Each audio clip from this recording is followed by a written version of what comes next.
Okay, so for the scientific vocabulary assignment, I decided to choose vocabulary words that were based on the scientific method and like the scientific method process. So I wrote down, and obviously if I was to teach this, I probably would have like flashcards or something. So my first word is scientific method and the definition of what the scientific method is. And the definition is process of research. My next is make observations. That's the second step in the scientific method. The definition, I chose the word observations for this, and the definition is seeing or making note of something.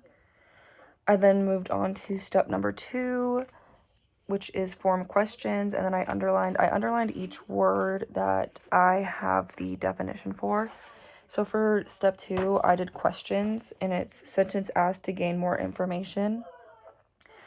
Moving on to step 3, develop a hypothesis. The definition for the word I chose to define as hypothesis. The definition of hypothesis is educated guess made on gathering information.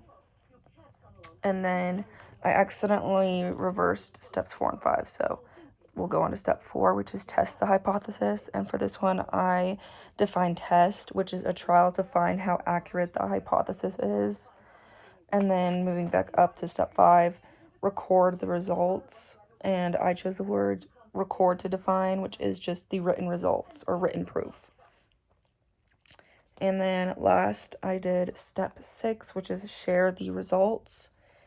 And then the word that we're defining is results, and something that comes about as an effect or an end is the definition of this.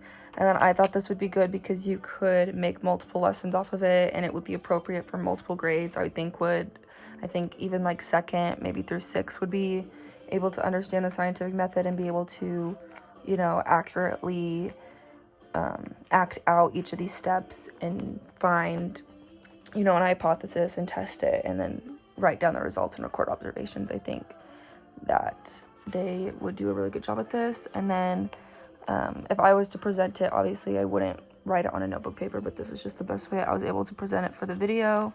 So I underlined each of my words, and yeah, that is what I got.